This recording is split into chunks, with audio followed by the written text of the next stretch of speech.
This is the Food and Justice Podcast with Brenda Sanders.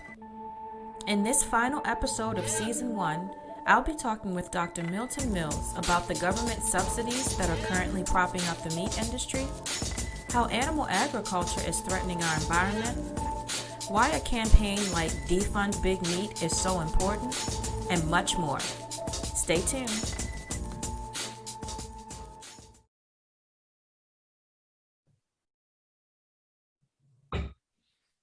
Greetings, everyone, and thank you so much for tuning in to Food and Justice with Brenda Sanders. I am, of course, Brenda Sanders, and I am so pleased to be here and doing this particular episode for a variety of reasons. First and foremost, this is the final episode of Season 1, and it is a very exciting episode. We are going out on Season 1 with a bang.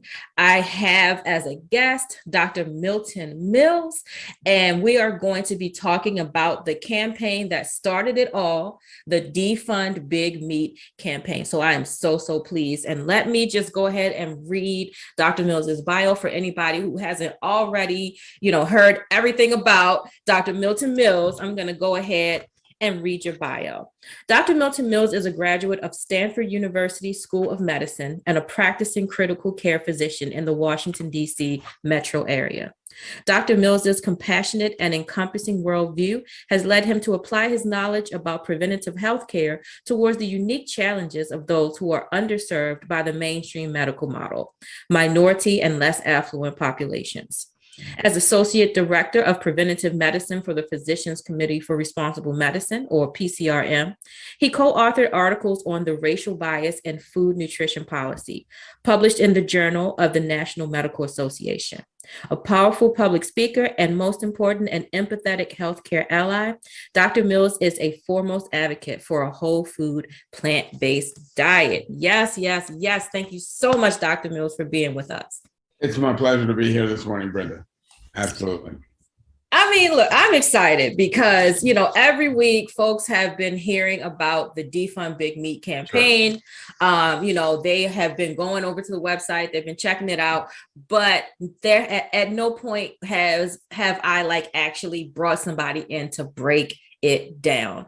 And so I am super duper excited about that. And who better to break it down than you, because you have been a part of this campaign from the start. So, thank you for this work. As soon as I heard about it, I knew that this was very important work. So thank you for being a part of that.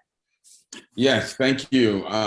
No, this is absolutely essential because the connection between the agribusiness corporations and their influence on setting dietary policy, food support program policy in the United States, and just their baleful influence on the population through the saturation advertising that they do, promoting the consumption of the kinds of products that they bring to market, are without question the primary drivers of disease, poor health, disability, and food insecurity, income instability, and poverty within communities of color, as well as the general population.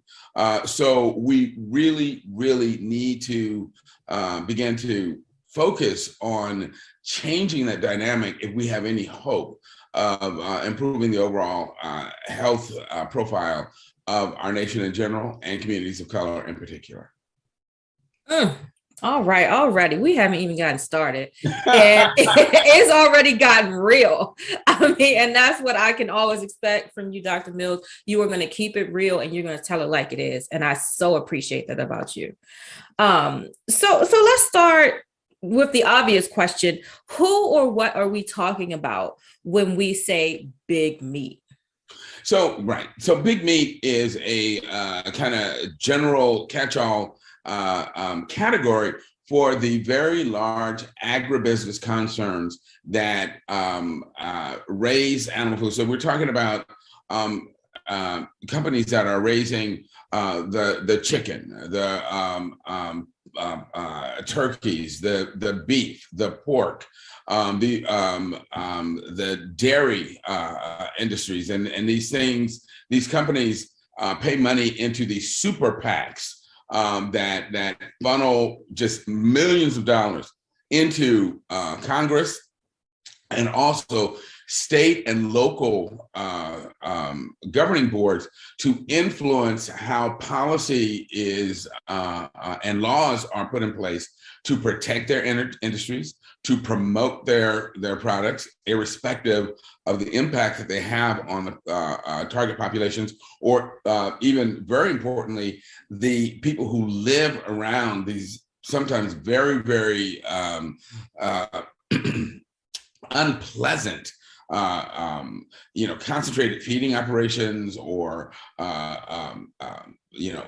poultry sheds where they have hundreds of thousands of birds and confined in these really, really unhealthful, just cruel and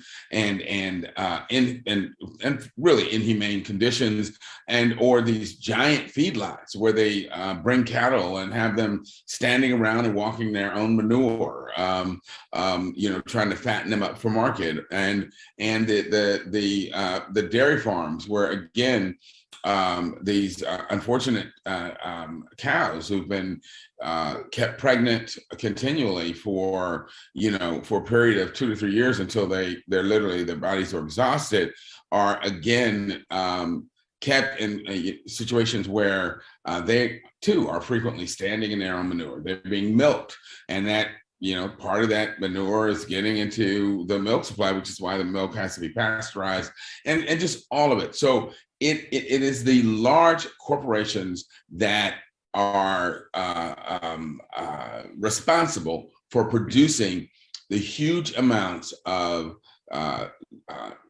beef, pork, poultry, and dairy products that are brought to the American market. And we can even extend that to some extent into to cover companies that are now running a so-called aquaculture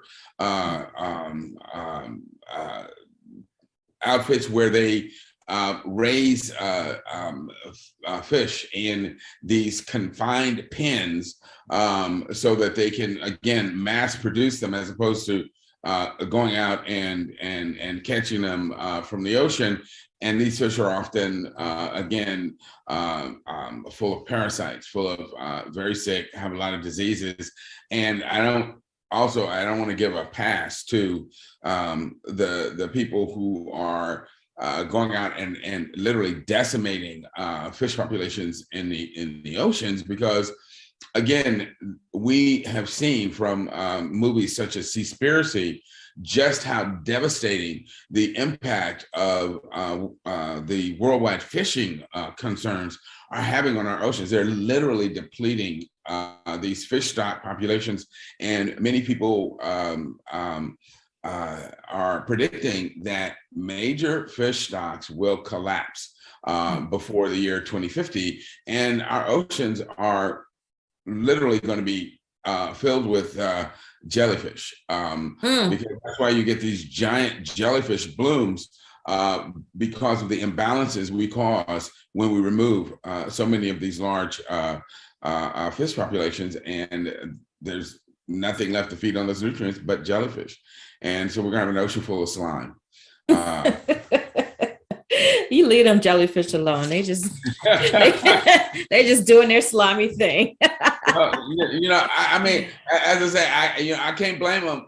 We created an opportunity, and they are, moving into the opportunity. It is causing imbalances and working to the detriment of the overall marine ecology, because of our removal of so many important keystone species through overfishing and so forth. I mean, really, really just digging into it. Thank you for that explanation. And when we're talking about the funding, that we want to pull back. What kind of funding specifically are we trying to address? Sure. So every year, federal subsidies to the tune of over $38 billion in direct subsidies are funneled into the dairy, poultry, beef, pork industry to help prop up those industries to bring the cost point of the products that they present to market down to a point where people can afford them. Because when you look at the kinds of inputs it takes to raise animals for consumption, there's so much grain, so much water and energy that goes into producing beef, pork, poultry, etc., dairy, that if people had to pay the true cost for a cheeseburger, it would be probably somewhere between $15 and $20 a burger.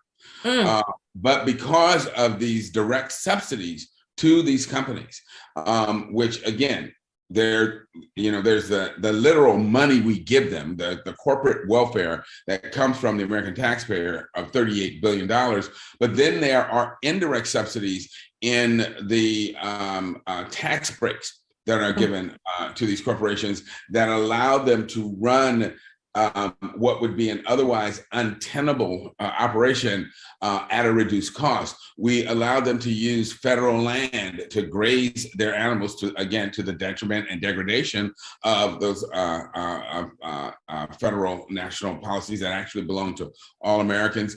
We give them access to water rights, which once again, those are really resources owned by the collective population in the country, but they are given access to the water at, again, reduced cost, which lowers the price point for their ultimate product that's being produced.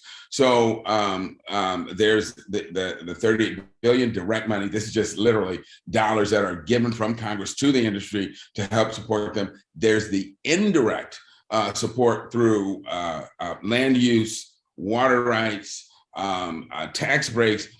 Then you look at the costs associated with the consumption of these animal products.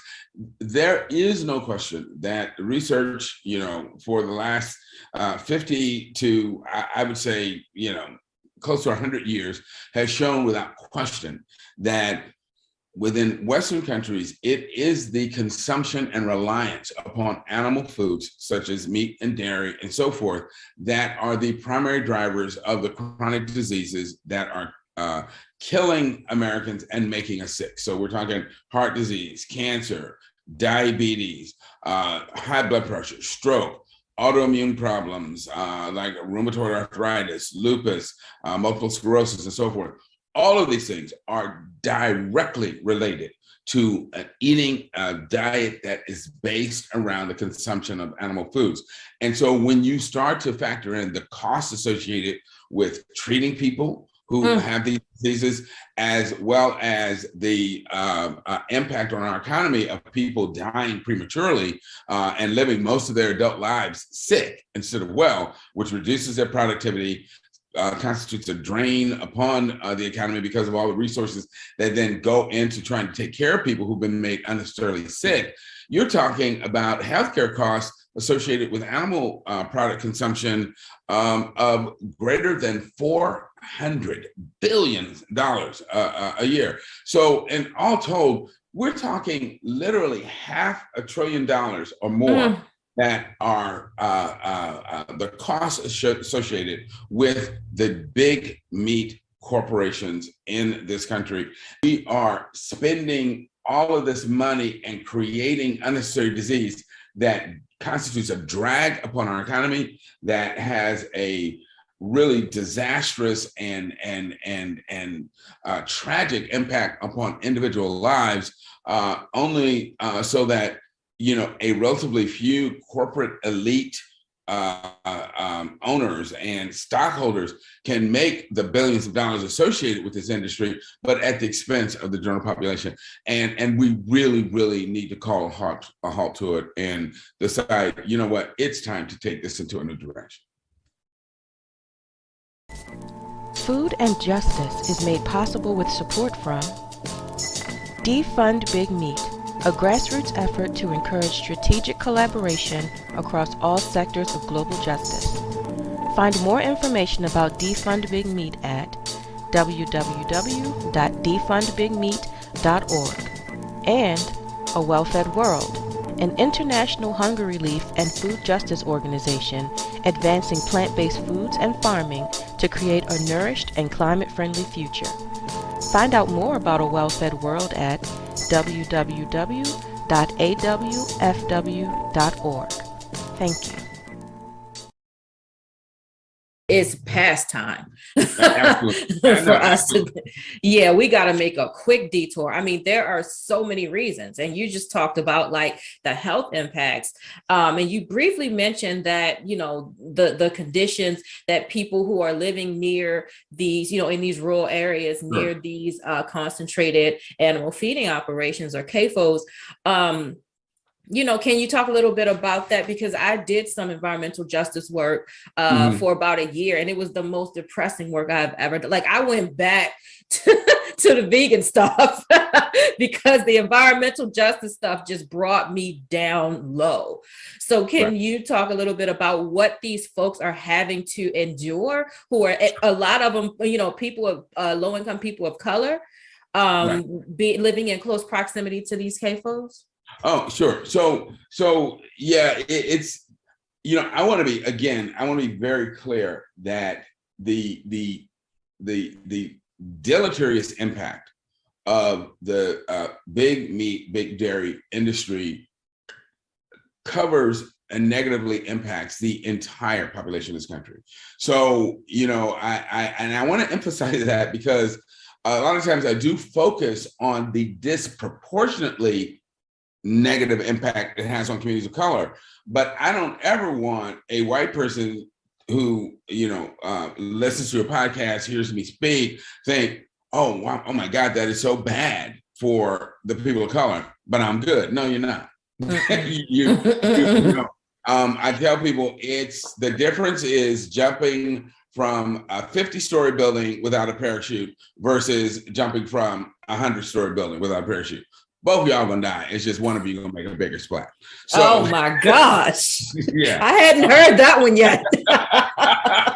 My goodness. Yeah, it's not good for anybody. But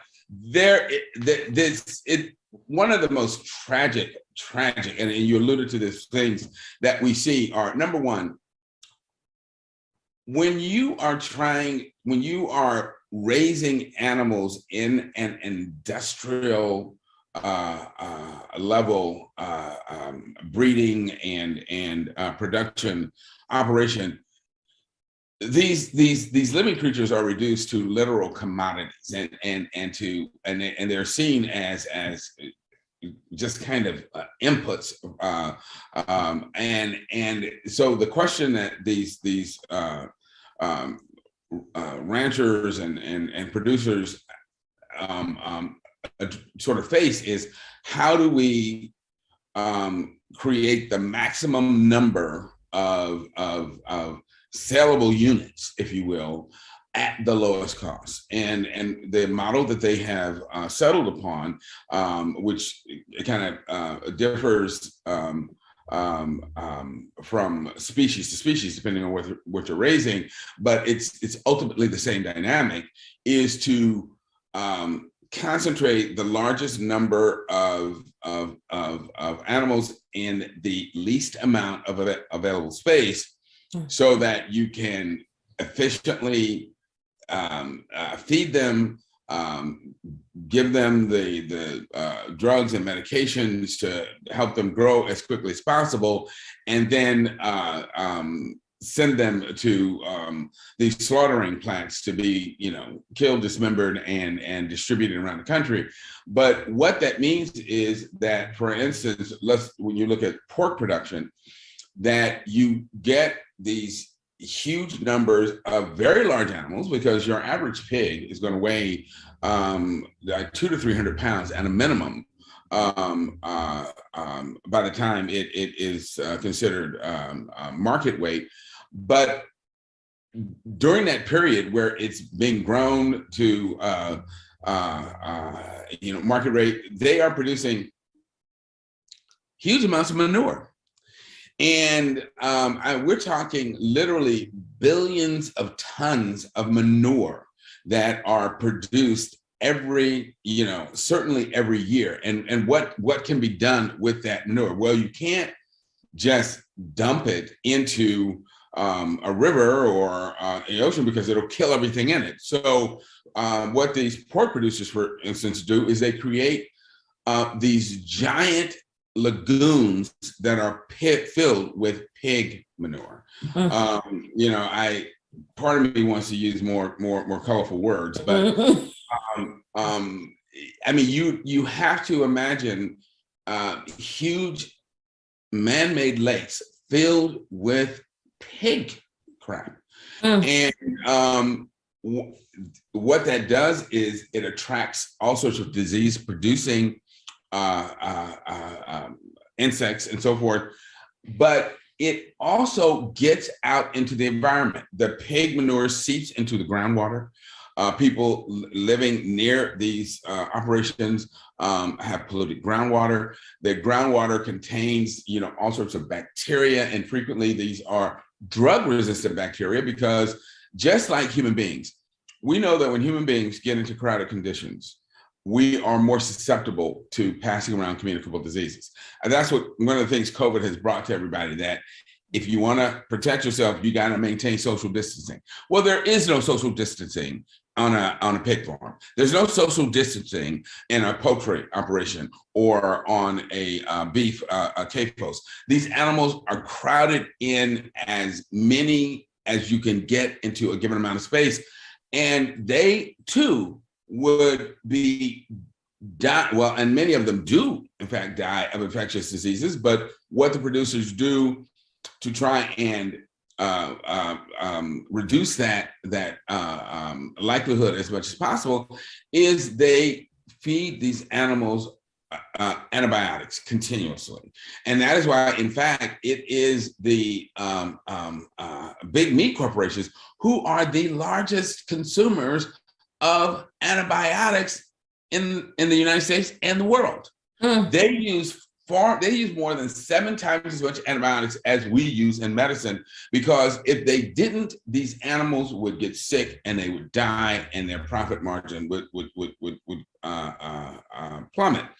And so, but as a result of continually abusing and overusing antibiotics, they are creating drug-resistant organisms, which then get out into the environment and have been shown to cause severe disease in people living near these operations, asthma, bronchitis, pneumonia.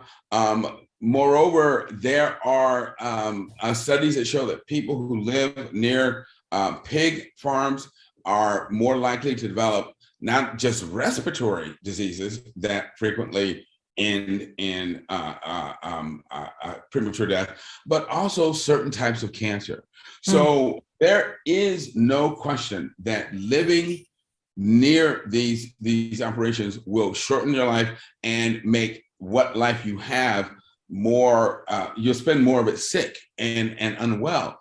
Well, where are these operations located? They are almost always put in poor rural communities, frequently communities of color, because these are the people who have the least amount of political power and can't say, NIMBY, not in my backyard.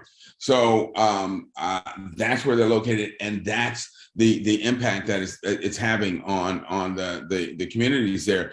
And it is a truly dreadful impact. And so what I need people to understand is that piece of bacon that you're eating has almost certainly cost someone their life, some child their health, and to say nothing of what it did to the animal that it came from.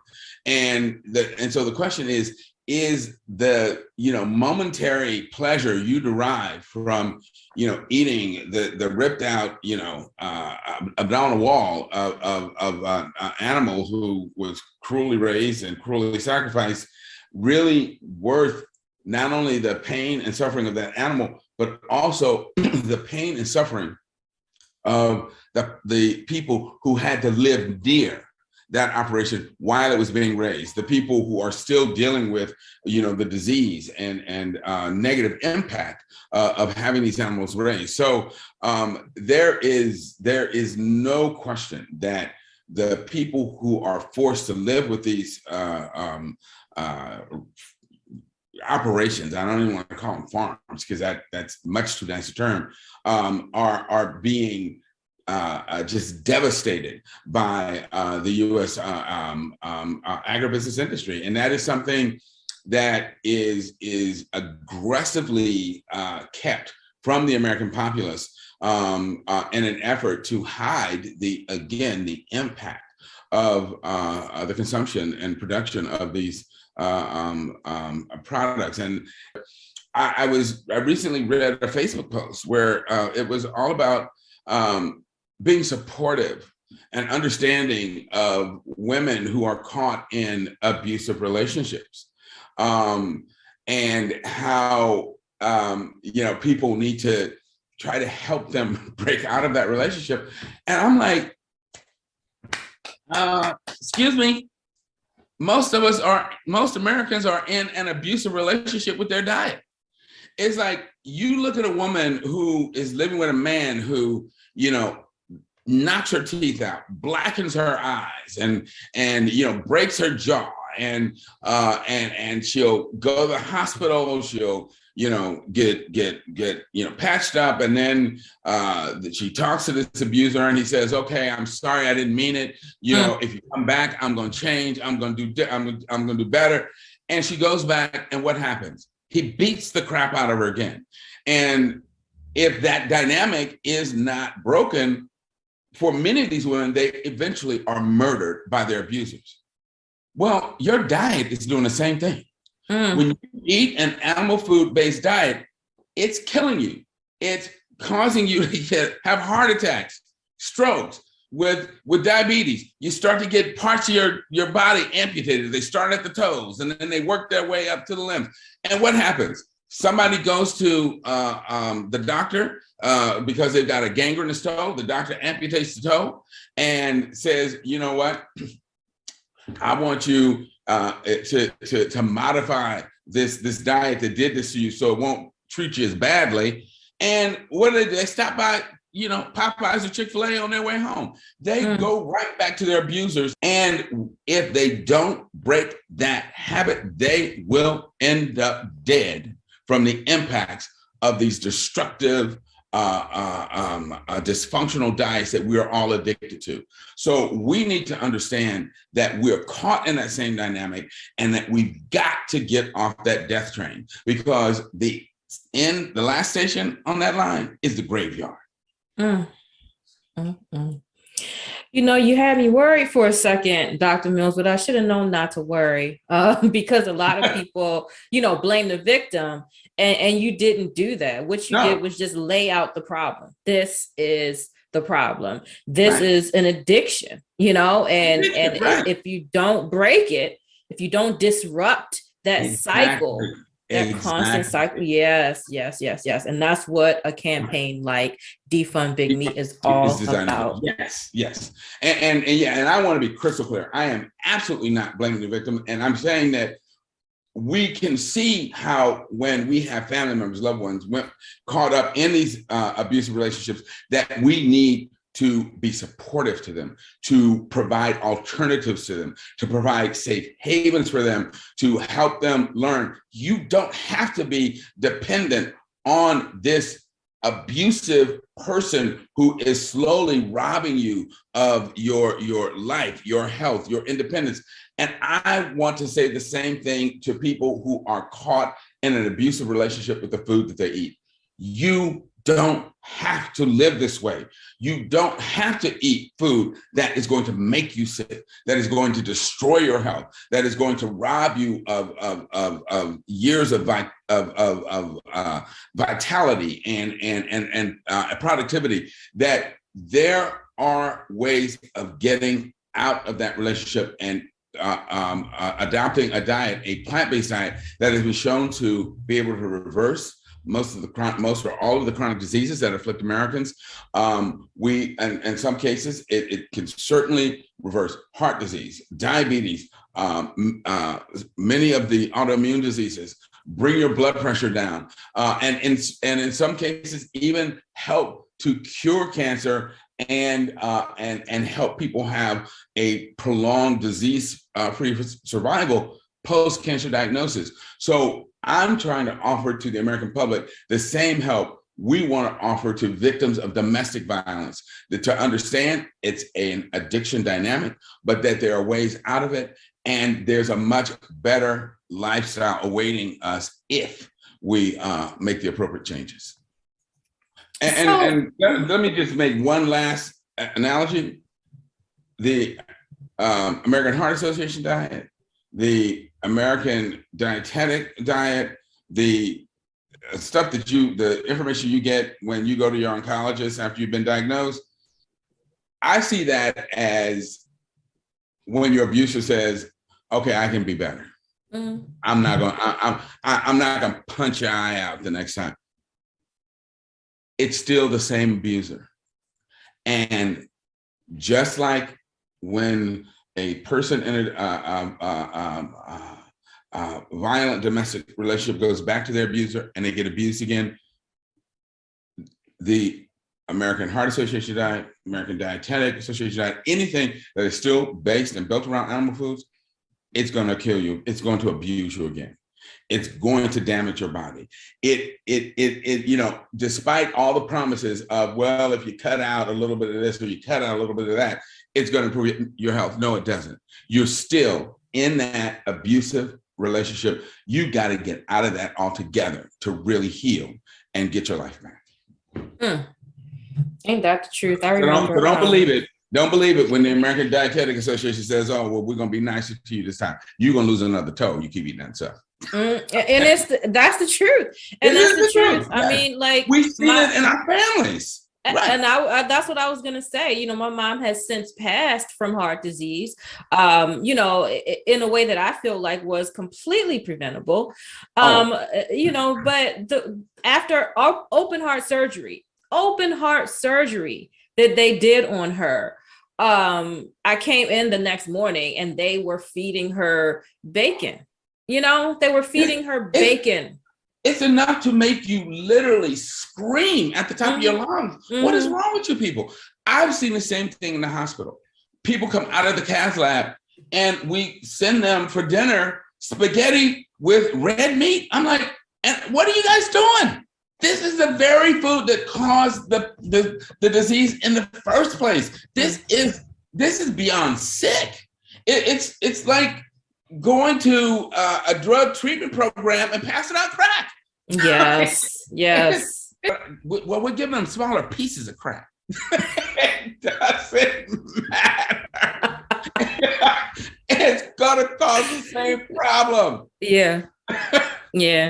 And the thing that I've noticed in my work, when I'm getting up there in front of these large crowds of people and I'm talking about these things, is that you can see the moment when people realize, I've never thought about this before. Exactly. I've never considered this. Exactly. And it's just like, because it's not being talked about in mainstream, and it's not being talked about, with people's physicians, and it's not being talked about amongst ourselves. No, so, you have to go to a lecture or something to even get access to this information. Absolutely. And it's life-saving information. Yes. But you brought up a really important point, and that is the really pernicious and pervasive influence and impact of these big corporations on American culture and society. That everybody is looking at the wrong thing. that we are not looking at the cause. We're just trying to focus on, well, okay, now that you've got heart disease, we're going to stick a piece of metal in your heart artery to try to open it up and keep you from dying right now. Now that you've got the cancer, well, we're going to, open up your body and cut out, 2/3 of your internal organs, or, give you these really toxic chemotherapy drugs to try and deal with, the acute problem, but we're not going to talk about the cause of it. It's one of the things that just, again, makes me want to climb on my roof and howl at the moon are these new commercials out for these continuous diabetic blood sugar monitoring units, which, again, I think that can be very helpful used in the right circumstance.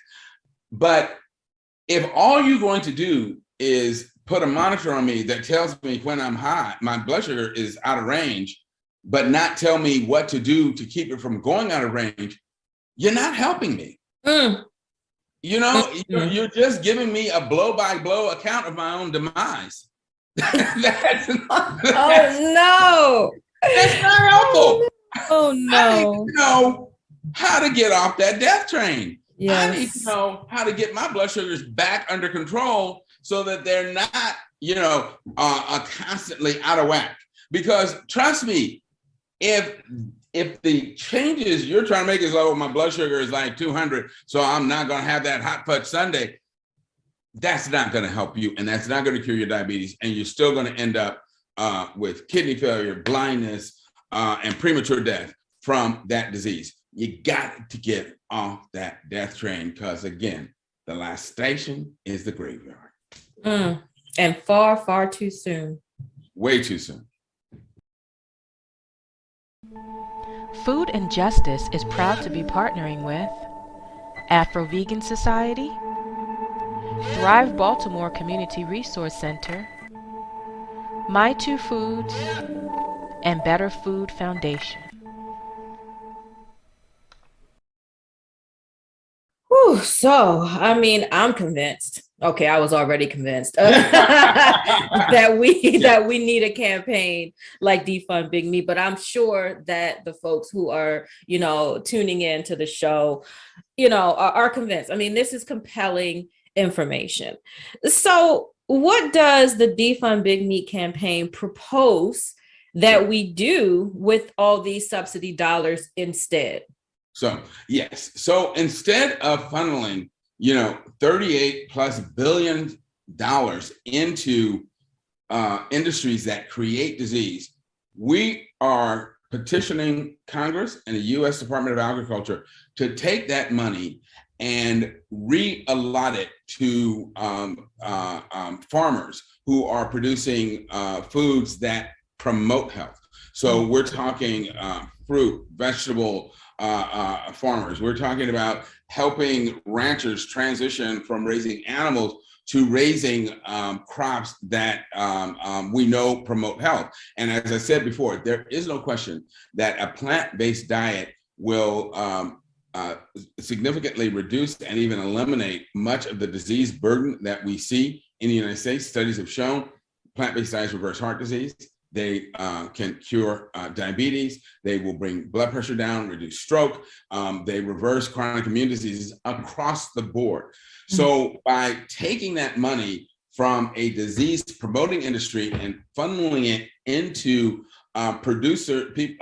ranchers and farmers who produce the plant foods that we know create health, we can significantly reduce this disease burden.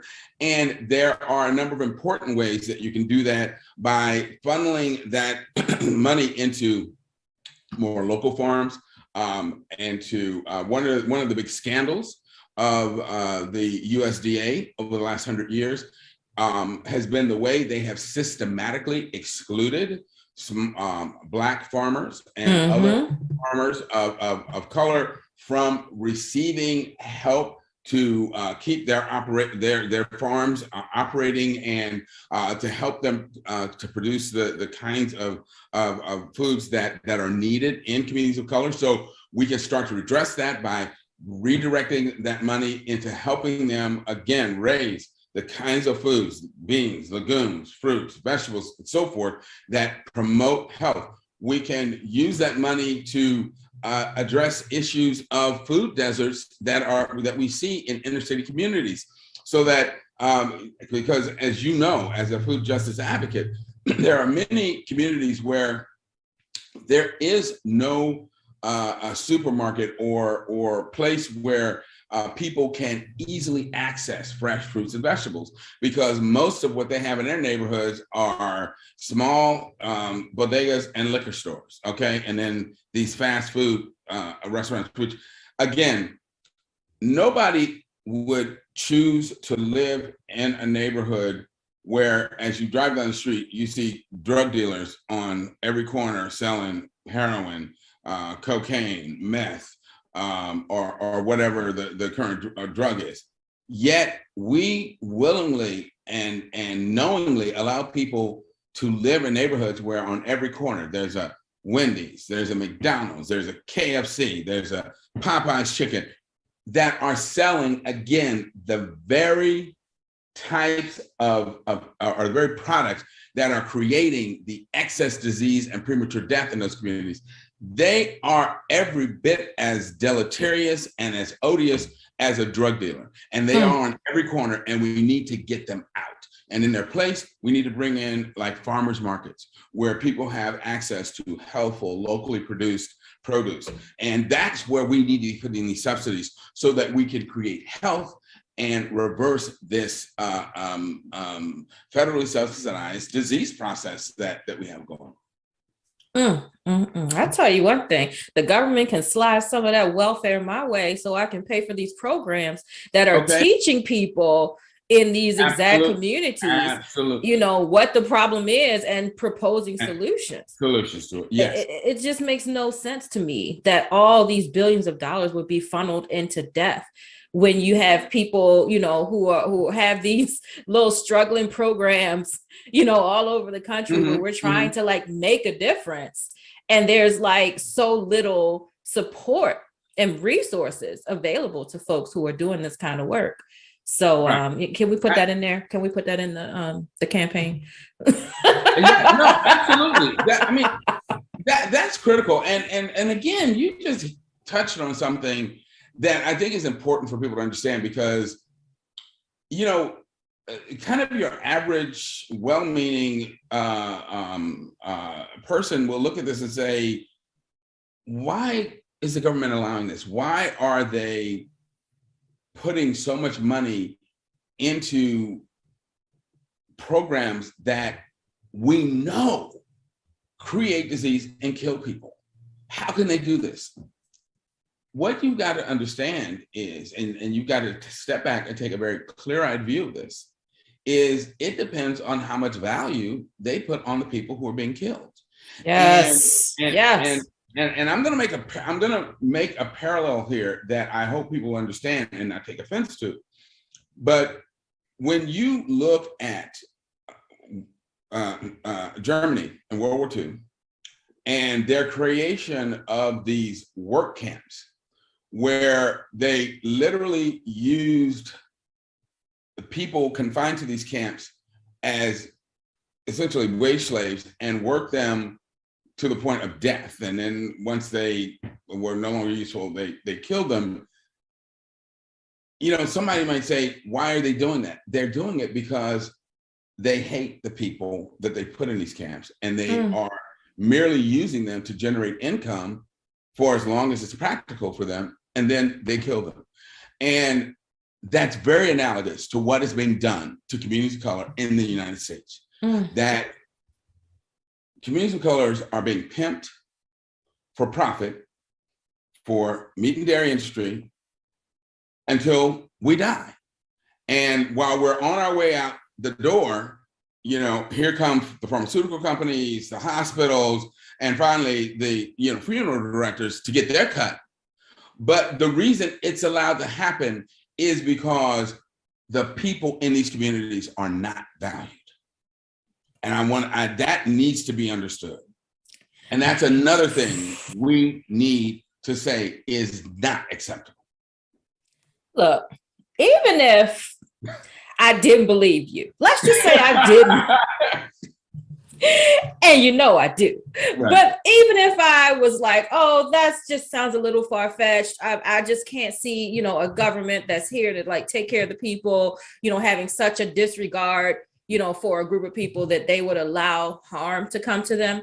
Can we just make a quick little side-by-side comparison of the crack epidemic versus, you know, the current fentanyl, you know, oxycodone, you know, like, okay. There is a very different response because I lived through the crack epidemic. Okay. Like I was there. So nobody can tell me that I don't know what I'm talking about. My life was very impacted by the crack that was, you know, put into these low-income Black communities. And I saw the decimation, and the response was jail.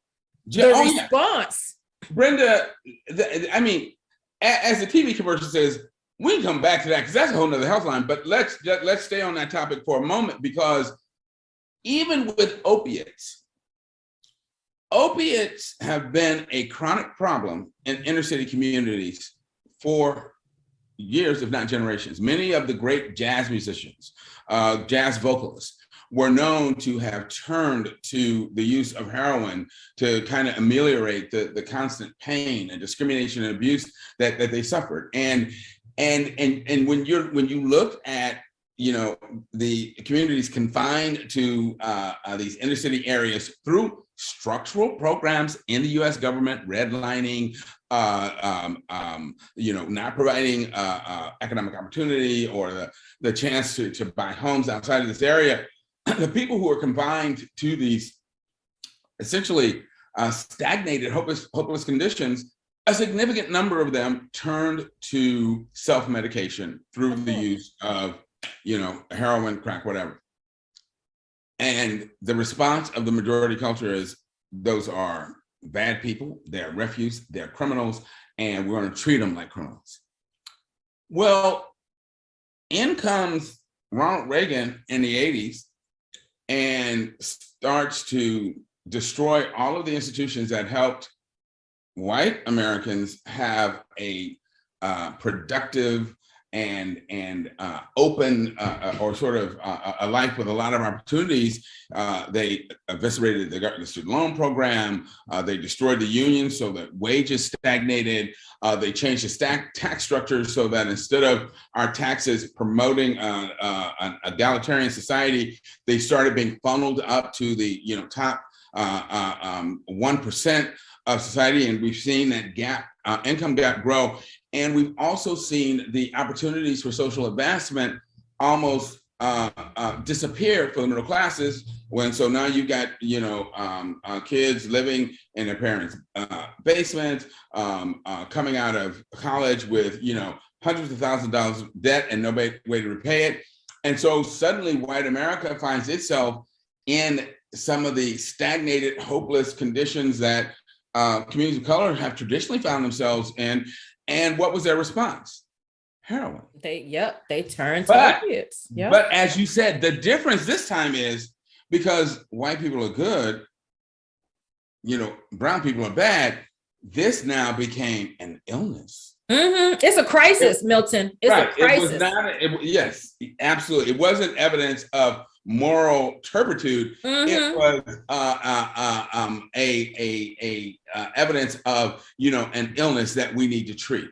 And it underscores completely the difference this society puts on communities of color versus white communities. And it's just really stunning to see. And as we know, the last occupant of the White House, who I do not need to name, he said the quiet part out loud. He did. He said what people always felt and believed and acted upon out loud, which is why he said that he called people protesting police brutality SOBs. He said that people of color came from, asshole countries. He said what white America thought of people of color. And so none of us can pretend we don't know or we don't understand, because it's all there, laid out for us. But that being said, we don't have to accept that. We don't have to allow that to go on. Again, we can choose to change the environment in which we live. And that is a huge part of what Defund Big Meat is all about.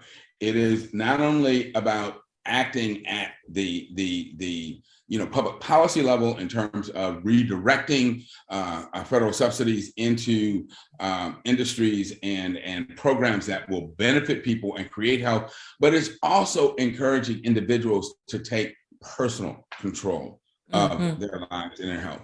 And you've seen it, I have seen it, that people who have been, grievously afflicted by a lot of these diseases to the point of being disabled, when they change their diet, when they change to a plant-based diet, they get their health back, they get their life back. I had one woman, and actually she was a Caucasian woman, but she went to my church. She had diabetes, 17 years, was so disabled, she couldn't walk 1 block without having severe cramping and pain in her legs, and she had to stop working. And Kathy was at the point where she said when she woke up in the morning, she couldn't even get out of bed for 15 minutes because her eyes were so her eyes were so negatively impacted by the diabetes, she couldn't see, and it was and she was dying, quite frankly. She started seeing me in clinic. Put her on a plant-based diet. She became vegan within 3 months. She was off all of her diabetes medicines, and she had been on insulin twice a day plus pills, off all of them. She lost 60 pounds without trying, came off blood pressure medicines, and she's being followed at NIH for her heart problems. And they did an MRI that showed her heart was growing new blood vessels. And to make a long story short, she actually went back to work. So a woman who had her life taken away literally got her life and her productivity and her vitality back by changing to a plant-based diet. And those are the same opportunities that are available for anyone who makes these kinds of changes. I have lectures highlighting people who have cured late-stage cancers by becoming plant-based. Dr. Esselstyn and Dr. Ornish, doctors such as Kim Williams, Baxter Montgomery down in Houston have shown that putting patients with heart disease on a plant-based diet will reverse that heart disease without necessarily having a stent or a bypass operation. And so this is available to everyone. So we need to work both at the personal level of defunding big meat, getting off that death train, and at the public policy level of petitioning our government and the USDA to change its policies so that we promote an environment that creates health, creates productivity, prolongs life, and values individuals. But first, we've got to value ourselves enough to say, you know what, I'm not doing this anymore. That, whatever momentary pleasure I get from my abuser is not worth the long-term consequences of staying with them. I'm leaving this situation and going over here to something that's better. Walk out on your abuser. And see, there's something that I want to address here, because there are a lot of people, folks out here who say that there are all these claims that a plant-based diet is a cure-all, and that every single thing that could ever be wrong with you can be cured with a plant-based diet. And I hear what they're saying. I hear what they're saying, that's not a message that we should be putting out there because of the cases that don't fall into that, and that it creates unrealistic expectations and disappointments and things like that. But a lot of the things that you were saying, you were naming actual physicians, including yourself, who have seen these seemingly miraculous things happen from simply shifting the diet. And I will say, I'm not out here saying that this is a cure-all for everything, but I will tell you in a second that I have personally because of the thousands and thousands of people who have gone through my programs. I have personally talked to hundreds and hundreds of people who have come back and stood up in front of the entire crowd of people, that are in this 4-week education program or these workshops or whatever, and said, my life has changed. My diabetes gone. My heart disease is resolving itself. All these things. And even my mother, who I use as a prime example, because I was so intimately involved with, her personal life. Sure. When I first came back to Baltimore to take care of my mother, 10 plus years ago, she was on 11 different medications. I moved her in with me and she ate what I ate because I was cooking. And, and it wasn't like the 3-month thing that you were talking about with the lady at your church, but within a year, my mother was off of every single one of those medications, every single one. She didn't need them anymore. The doctors just gradually decreased. Exactly. And so yes, are these anecdotal? Yes. But at the same time, it's like we are seeing the results of this. So these people who, are on social media and want to pontificate about, oh, you're not allowed to say this and you're not allowed to say that, because just do what we do. Do what we do for, 1 year and you will see all the results. And it's hard to deny it when you see it with your own eyes. Right. And you can't deny it. And again, you touched on so many important things. It's amazing to me how when you start to talk about plant-based diets, suddenly the standard becomes 100% efficacy. Mm-hmm. Okay. Now, people dying all day long in the hospital on 1 million different drugs that don't stop their disease, don't reverse their disease, don't save their lives. But suddenly you talk about plant-based diets and it's like, well, it doesn't work for everybody. Well, you know what?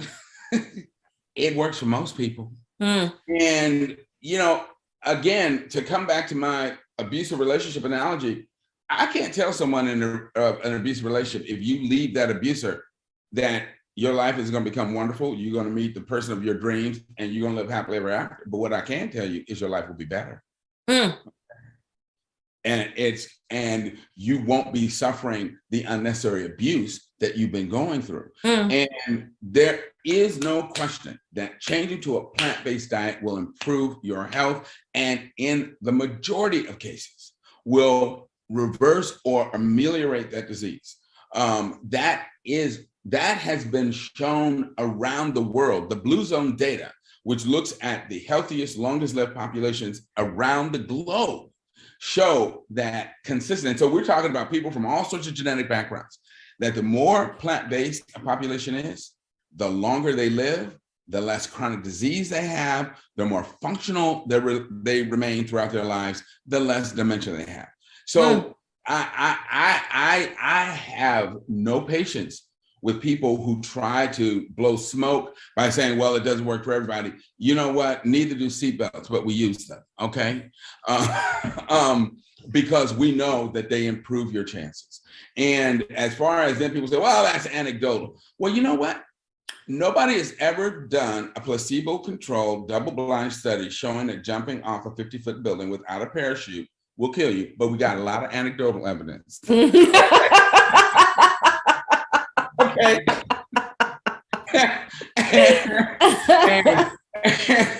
and we understand the scientific principles at play, so that I can tell you confidently, you jump off that building without a parachute, you're gonna die.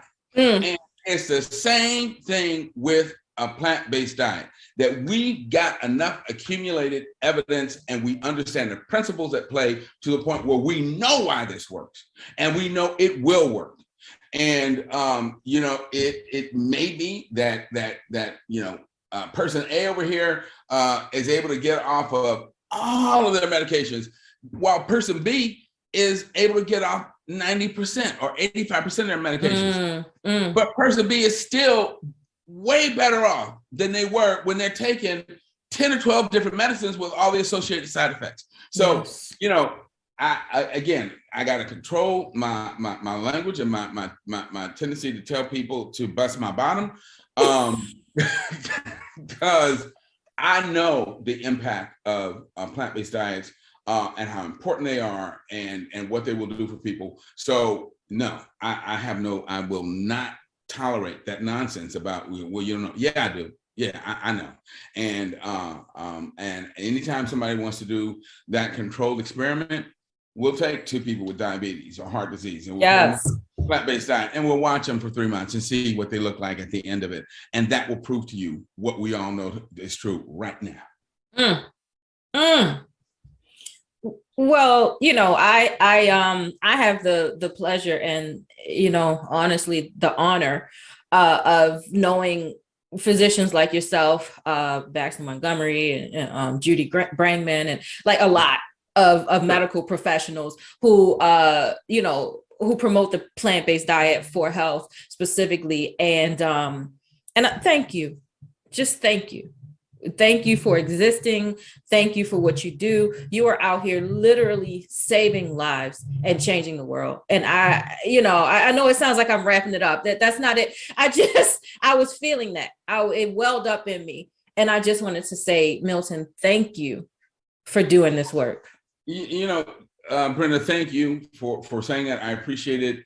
I have chosen to spend my life trying to help people get their lives back, get their health back, and to realize that they don't have to go through the unnecessary suffering and pain and heartache of losing their health or a loved one to something that is preventable, and to try and help dispel the fog that is created by American big meat corporations whose sole desire is to deceive people into buying their product so that they can make money off of your misery.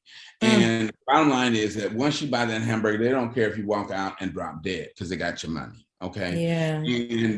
And it's time for people to know the truth so that they don't have to suffer this way, and know that they can live healthful, productive lives, and they don't have to, spend all of their time and all their money sitting in the doctor's office taking medicines that are going to make them feel like crap. And this is something that's been known for literally thousands of years, because what did Hippocrates say? Let food be thy medicine, and let medicine be thy food. Be thy food. Yep. We've known this. We've known this. So, yes. Let's embrace those principles. And, I always have to add this part, because I know there's somebody out there thinking, oh man, but I like, but I love, I can't live without. 2 things. Nobody asked for fried chicken, ice cream, or pork chop in the delivery room. Okay? As babies, we were all born without preferences. Anything we think we like, somebody taught us to like that. And just like we were taught bad, unhealthy habits, we can unlearn those unhealthy habits and develop new ones that actually help support and affirm our lives, help protect the environment, that don't require cruelty visited upon other sentient beings. We don't have to do this. And secondly, I tell people, I ask people, are you in a relationship? Hands go up. I'm like, well, who's in a relationship with the first person you fell in love with? And then the hands go down. I'm like, that's right. Because there was a time you thought you couldn't live without that person, and then they did something stupid. They, slept with your cousin, or they put on a MAGA hat, or they did something, and you ask yourself, why am I with this fool? I could do better. And you did better. And just like you did better with your relationship, and you're now perfectly happy, or probably even happier than you were when you were with that unfortunate person, same thing's gonna happen with your diet. You can learn to love a different diet that will make you as happy or happier, and will help, again, affirm your life instead of destroying it. So I really do want to mention also that we need people to go to, if you have Twitter, hashtag Defund Big Meat or defundbigmeat.org, sign our petition to the USDA to redirect those subsidies into health promoting industries and entities. And then I want to encourage individuals to look to all the organizations that you work with, to other plant-based organizations out there, to learn how to transition to a diet that is going to promote their health, protect their lives, and keep their kids safe. Yes. Yes. Thank you so much. Thank you so much for this entire episode. I mean, I've been waiting for this. I just knew that this would be so impactful and so important, and it has been. And I just so appreciate your time. Always. I always appreciate your time. You know, I'm always there for you because I have the highest regard for you. Because, you know, it's you are actually out in the community at the ground level getting things done and changing lives. And, you know, you're using your 12 hours just like I'm using mine. Oh my gosh, what a way to close out this final episode of Food and Justice Season 1. Thank you so much, Milton. And I cannot wait until the next time we are together, you know, on camera and changing the world. The opioid epidemic, okay? That's a whole other thing. Yes, let's do that. Yes. Again, Dr. Milton Mills. I mean, just find him on social media. I mean, it's just such a pleasure. Yeah, my website, Dr. Milton Mills, plantbasednation.com. Please go there. Lots of good information. Yes, thank you so much. And I look forward to the next time we speak. And thank you to all the people who have tuned in to this episode, this final episode of Season 1. And we will see you again at the start of Season 2. Absolutely. Yes, absolutely. Everybody take care. All right. Thank you. Take care. Thank you. This has been the Food and Justice Podcast with Brenda Sanders. This may be the end of the first season, but there will be lots more exciting episodes to come in the new year. Please take this time to go back and catch up on any episodes you may have missed. If you're watching on YouTube, please give the video a thumbs up and share it. Subscribe to our channel and click the bell to request all notifications. Or if you're on Facebook, please like and share the video. You can also subscribe to the show as a podcast via our website at fjpodcast.com. Support the show. Visit our website to find out how you can become a patron. Thanks for tuning in, and see you next time.